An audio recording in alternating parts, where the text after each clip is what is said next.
4 years ago, Donald Trump stood in front of the Capitol building to be sworn in office under promise to end American carnage. His term is concluding with the sitting president urging a mob to march on Congress, and then praising it after it has restored to violence. But in no doubt that Mr. Trump is the author of this lethal attack on the heart of the American democracy. His lines fade the gravity. His discard for the Constitution focused on Congress, and his demagoguery lit the face.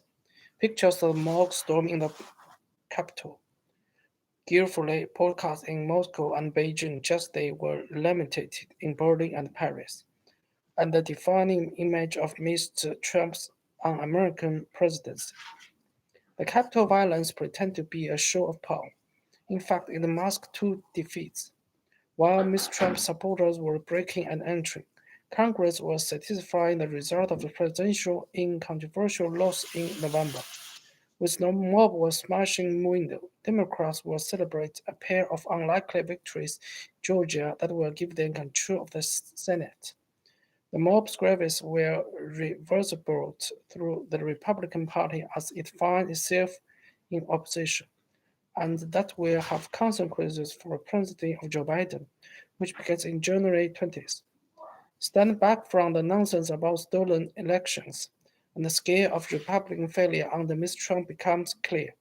Having won the White House and retained majorities in Congress in 2016, defeating Georgia means that the party has lost at all 4 years later.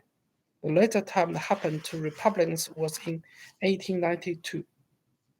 The news of Benjamin Harrison's humiliation traveled by telegraph.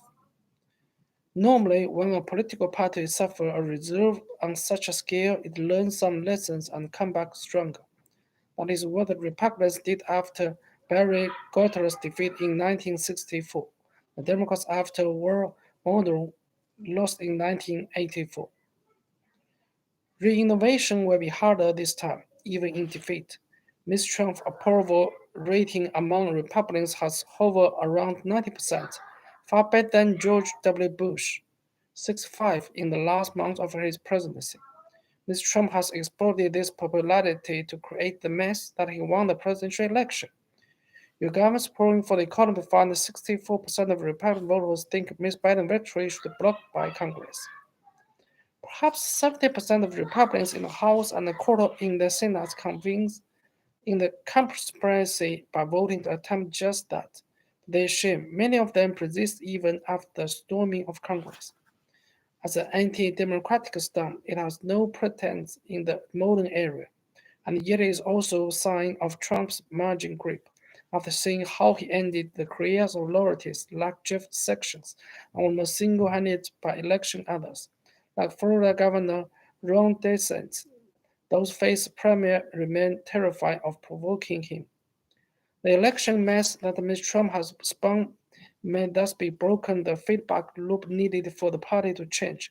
Ditching a failure leader and breaking strategy is one thing, and banning someone who you and most of your friends think is rightful president, whose power was taken in gigantic fraud by your political enemy, is something else entirely.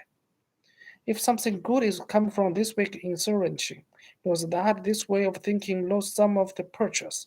The sight of a Trump supporter longing in the Speaker's chair should horrify Republican voters who like to think there is the party of order and of Constitution. To hear Mr. Trump inciting riots on Capitol Hill may persuade parts of the middle American to turn their back on him for good. For Republicans, the cost of the cursed deal their party did with Mr. Trump has never been clearer. The result in November provides signs a reformed party could win national election again. American voters remain aware of big government and have not had one party more than two consecutive terms in the White House since 1992. But to become successful and more important, to strengthen American democracy once rather pose a threat to it. The need to cast off Mr. Trump, for addition to be a loser of historic proportions, he has proved himself willing to incite carnage in the Capitol.